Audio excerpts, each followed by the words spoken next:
Hello, friends. Welcome to the series of Brave Heart Runner. And to our greatest pleasure, today we have Nathan Flear with us from Bulgaria. And he is one of the greatest runner and he has many records to his name.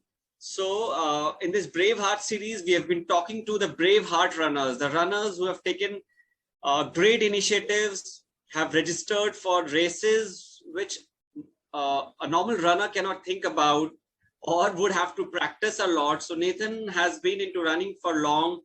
He has been training the Kenyan team for the ultra marathon. And let us hear more from Nathan. And with us, we have Mukesh Mishra ji, who is the CEO of Jaipur Marathon and AU Bank Jaipur Marathon. So Nathan, we both are so delighted to have you on the show, and let's hear it from you.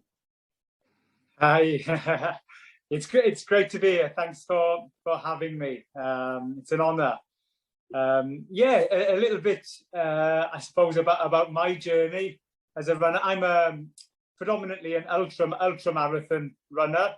So the longer distances, such as 24-hour running and above.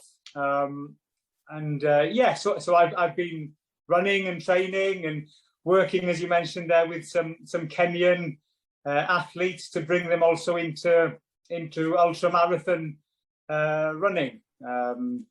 About myself, I run for Wales, 100-kilometer distance. Mm-hmm. And Great Britain at the 24-hour distance. I was selected this year to run for Team GB, Great Britain, in the 24-hour World Championships. Unfortunately, that's now been cancelled.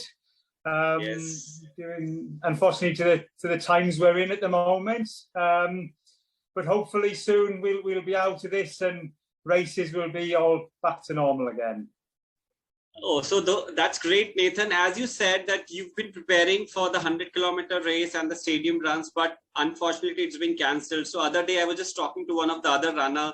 So they are practicing, but the events are not happening. So what do you suggest to these runners to continue with their running? I mean, because of the uncertainty of the event, they are losing patience, as in how long?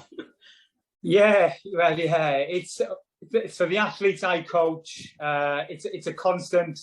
Not battle. Battle is probably the wrong word, but in some ways it is, because they train and they believe the event is going ahead, and then it's cancelled. And I'm going through it. The athletes I coach, I'm sure it's the same for you guys there.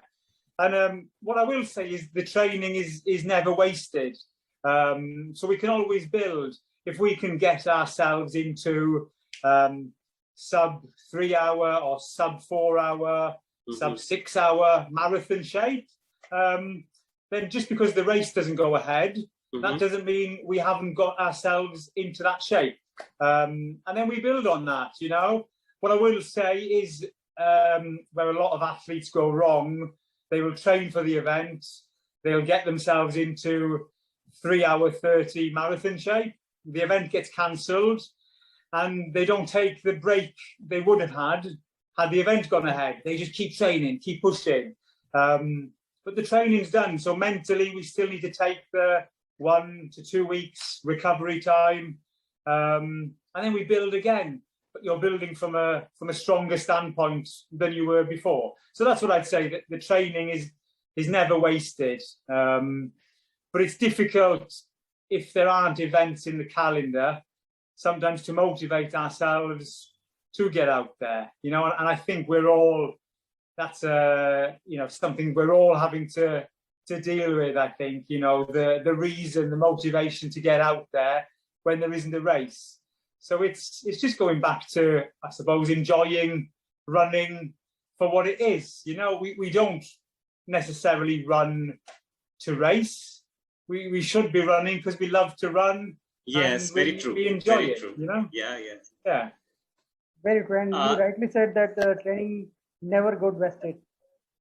Yeah, exactly. It's never wasted. You know, we're always improving ourselves, getting fitter, and just because we don't get the official time, the official race, in the grand scheme of things, with everything that's going on, it's just a race, isn't it? You know, we've just got to improve ourselves.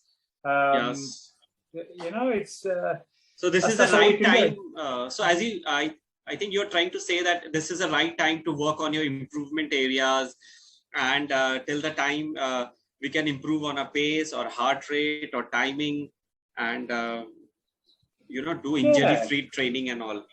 Yeah, exactly. Without the pressure, you know, there's no pressure. If there's no race, there's no time goals. Let's just enjoy, making improvements and seeing where we're at. It's maybe time to test some things with our training. You know, maybe some sessions or certain workouts maybe we haven't done previously. Now's the time to throw them in, see how we respond to these kinds of things. And of course, there's always virtual races, which I'm not sure about you guys in India, but certainly in Europe and in the UK, it's virtual races that have really sort of taken off in this time. lot of virtual races happening here as well. Like Mukesh ji is also doing it, and all the bigger races which are happening in India are now happening on a virtual platform, and runners are doing it. So I considered entering a virtual. Are you familiar with the Backyard Ultra?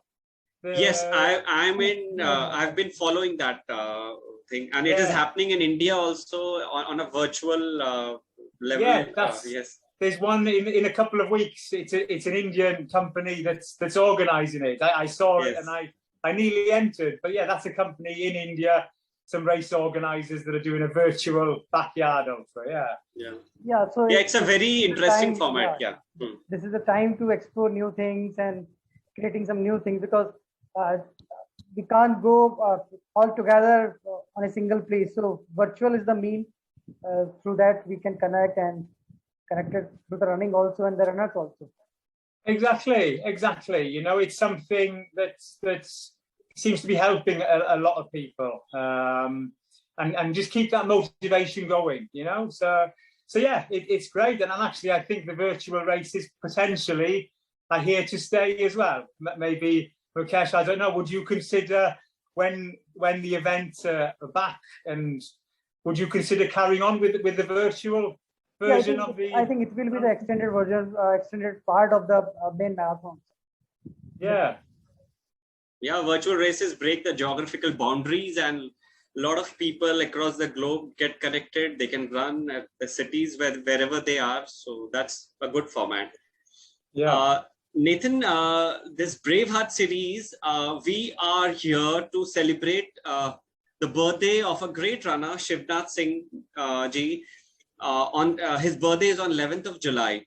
So I wanted to know, as a runner, what is a message from you to the runners in India, like the stadium running format, like something like a backyard ultra runs, full marathons. So where do you see potential, and how should runners, in which format should they go, or like what is the message from your side to the runners over here?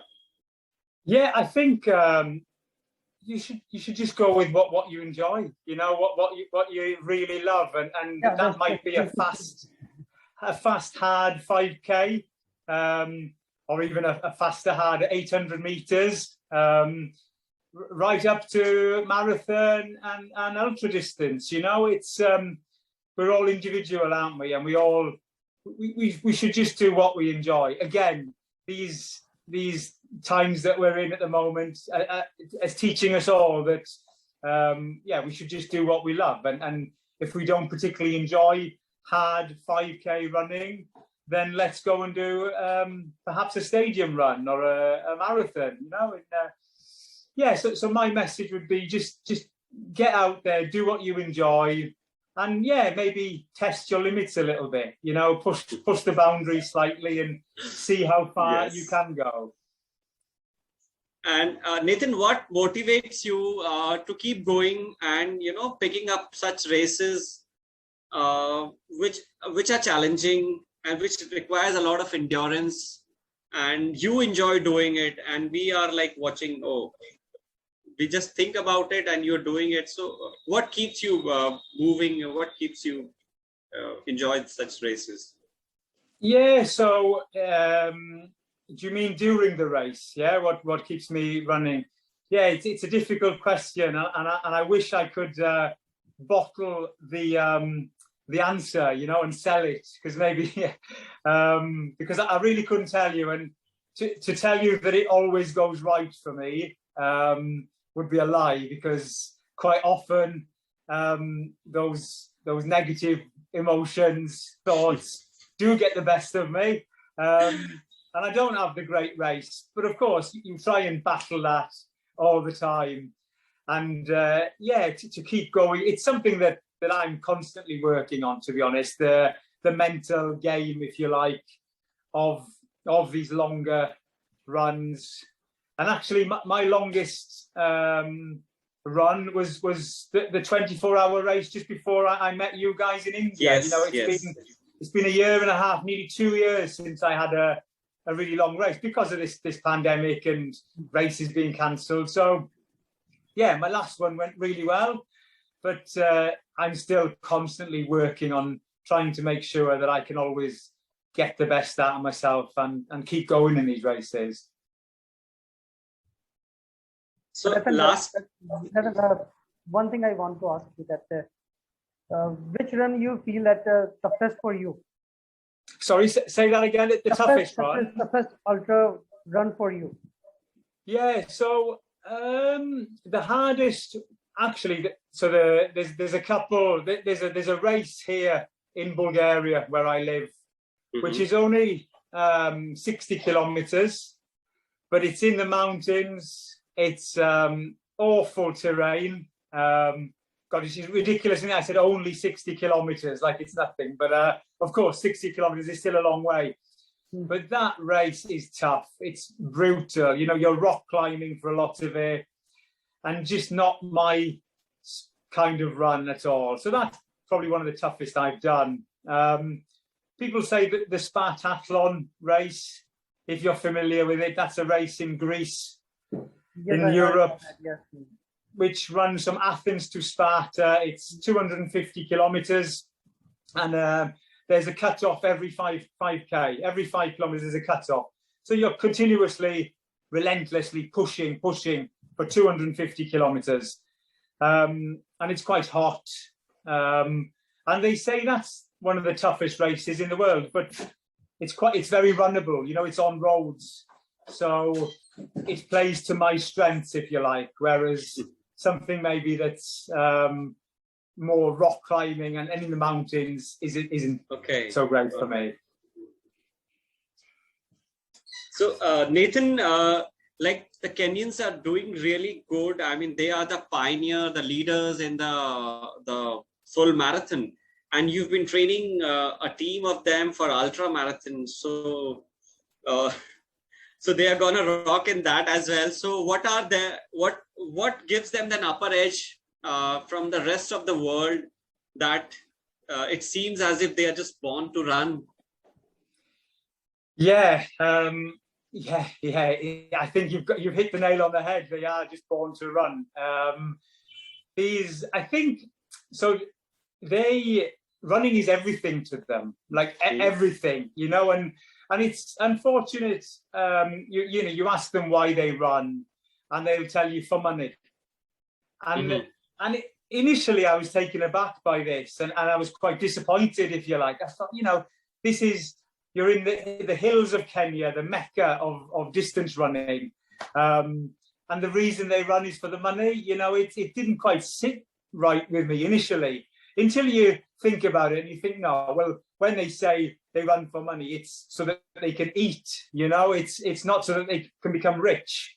They just need to eat and to feed their families.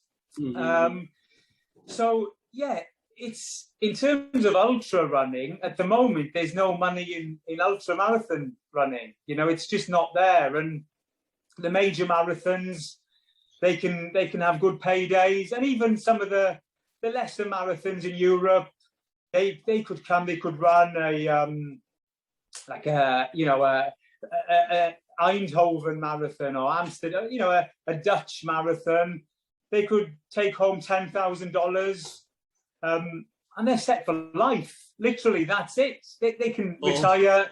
They can buy a small farm with a cow, and $10,000 changes that. That's it for them. So that's the dream, and they're all chasing that one dream. But unfortunately, this small village of Iten is just full of 204, 205 marathon runners that will just never get the opportunity to race, because there's literally hundreds of these guys that run 205 marathons. So they just can't get out. So the ultra running gives them an opportunity. Maybe, you take a 205, 206 marathon guy and train him for a 100K race. He's going to beat pretty much everyone on the planet, because there aren't any sub 210 marathon runners running ultras, because generally in every country, if you run sub 210, sub 215, you run for your country in marathons. It's so there's opportunities for them, and hopefully sponsorship will come. You have companies like Red Bull and Hoka, and they're big good companies that hopefully will start putting money into ultras, and these guys can maybe get the payday that they work so hard for. So thank you so much. And I would like to know, like you've been coaching, you give online coaching sessions as well. So what is the basic or the thumb rule to run injury free and listen to your body? Because there are a lot of people, who would, in a very short span of time, they would want to do too much. I mean, doing half, then the full, and then the ultra, or taking up any big races. So just a short message for these kind of runners who want to do too much in that very too short time, and then get injured, and then they vanish from the running, and we don't see them again. Yeah, it's okay to increase distance, and it's okay to keep wanting to do more. But recovery is key. You have to take the time off. If you do it half a marathon, and then you want to move up to marathon, that's great. But take the recovery after the half and build properly. Use training blocks. A marathon training block should be 16 weeks. So you shouldn't be doing a half and then 3 weeks later jumping into a full marathon. And then a month later jumping into a 50K or 100K, and eventually you're going to get injured, and you can get away with this stuff for a period of time. Of course you can, especially if you're young. Unfortunately, when we are young, we feel like we can just keep doing it, but eventually it catches up with you. And if you want longevity in the sport, it's important to take time. There's no rush. Work on a discipline. With a marathon, try and get the best as you can out of yourself at the marathon. Take some recovery, and then move up slowly to another distance. But recovery is key, and plenty of easy running, lots of easy, slow recovery runs. Very true. Right. One more thing I want to ask you, that I always see your family supporting you in your runs. Your kids always with you, your wife is there. So how important is the family support into the running? Yeah, it's key. It's key. It's 100%. Without it, we're going to struggle. I think we all have been in the position as runners where our partner perhaps doesn't quite get it. Why are you going out running? You've been at work all day. Now you're going off running. So it means a lot, I think, to have the family support. It's quite important, but it's important, I think, to get that support. It has to go both ways. If we have a run planned for 6 p.m. and something's and the children are driving my wife crazy, then I think, okay, maybe I'll have to skip the 6 p.m. run. Whereas I didn't used to do that. I used to thought, no, I've got my run, I've got to do it. I have to do it. And you go out, you do the run, and you come home, and it's not going to be a pleasant evening at home. So Very true. I think, yeah, it's making sure that everybody's happy, trying to work things around the family, and then generally, I think the support then comes back. Hopefully, I have a lot of friends that their wives and husbands, maybe they don't get it quite as easy as I do. I do appreciate my wife and kids' understanding of the whole thing, I must admit. So to adding to this question, that is why we want more of the running culture to be developed in India, so that the wives allow their husbands and the husband allows their wife to run. And the runners to be respected, that yes, they are running and they have to be respected. Runners are also a different breed, a tribe, who would always, try to take out some time for their runs from their busy schedule, trying to balance the work life, the personal life, and still take out some me time so that they can run. So to keeping this in mind, on 11th of July, we want to celebrate every year. We want to celebrate it as a Runners' Day, so that all runners should greet each other, Happy Runners' Day, like we do it on a Valentine's Day, a Teddy Day, a Chocolate Day, Doctor's Day, and all. So we want to make this popular in India, and the only motive behind it is to build the running culture. So because the pandemic has taught us that if you are fit, you might survive. And people over here have switched to a lot of cycling, running on the terrace, and then when the parks got opened, I could see a lot of people, running, jogging, and doing anything to stay fit, to stay alive.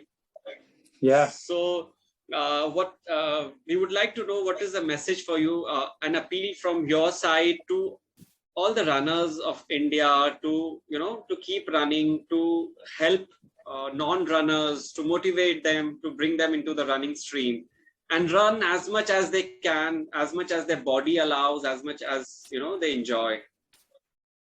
Yeah, I think you never know who you're inspiring. You could be out running and it's just you're alone, but you don't know who sees you going out. The neighbor's children.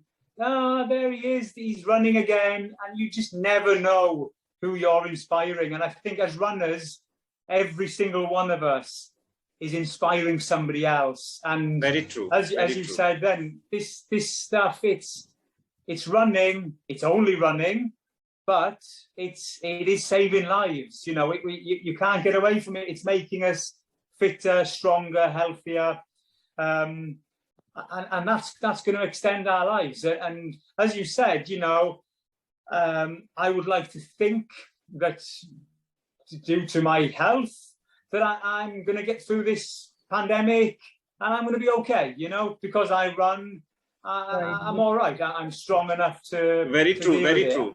Mentally, we were very strong. Yeah. I think so. So yeah. Runners are like assets of the country, and running community as the healthy people is always an asset for the country. So running is the way to get that asset to the country itself. So healthy world will be there only with the running community itself. So I think that Runners' Day, that's why we are celebrating that each and every runner should get in respect from each and other people who are not running, and we try to involve them to the running community. So whole world should run and make their this whole world more healthy and more fitter. Definitely, yeah. And if you're a runner, try and take somebody out with you on the day that doesn't run. Take them and introduce as many people as we can. True. Running is much more fun than cycling. So put your shoes on and go out and run. Running is a true runner. Running is a wonderful thing. I mean, running is a blessing in disguise. We should not only look at it as a running, like if we are connected to you today, it's just because of running. I mean, otherwise we would have no reasons to get connected. So people staying anywhere in any part of the world, when we had Nathan last year, like 1.5 years back in India, and luckily we were here in Jaipur, we got connected, we did our runs, we did the chat show with Mukesh and Nathan, so which we always cherish, and we hope to meet Nathan again. The runners over here would love to interact with you and learn more from you. So that's the beauty of running. It is, and I'll mention, and I always remember it. My daughter, when we were there, had an infection in her tooth, and it's yes. relevant.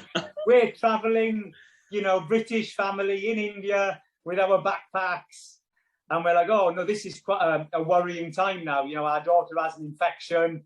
We're in India, and your group there, the Jaipur Runners, and yourself, RC, you rallied together. You put me in touch with the doctor who got us the dentist, and yeah, you know, connection through running. My daughter was able to see a dentist, get some antibiotics, and you know, all through running. You know, through the running community. It's a special one. It's an amazing community to be a part of, and I think everybody should try running, you know, because you just never know. It might be a completely new life for you. It certainly was for me anyway. That's great. Yeah. So we come to an end of this session, and it was great talking to you, Nathan, as always. So we hope to see you again back in India, taking a break after you do some good podium runs, some ultra runs, and hope you take a break and come for a few days in Jaipur again, and we get connected. Yeah, so, yeah, I look forward to that. Thank you so much for joining us. And Mukesh would like to say something, a message for Nathan. Just one word that running, it's so lovable thing, and each and everyone should be the runner in future. So that's why the Runners Day is here, and this is not only about the India or some other part of the world. It's all about the community. Yeah, it's about building up the community. Yeah. So on Runners Day, we would like to see you also running in your city with your friends and family, wishing each other the Runners Day, and coming together with the India. On 11th of July, so do some run and, you know, post it on your Facebook, and let's run and let's make this world a beautiful and a better place to live. So thank you so much for joining us, Nathan. And thank you. To this, we come to an end of the session. Thank you so much, Nathan. Thank you. Thank you. Thank you. Thank you, guys. All the best. Bye. Take care. Bye-bye. Bye.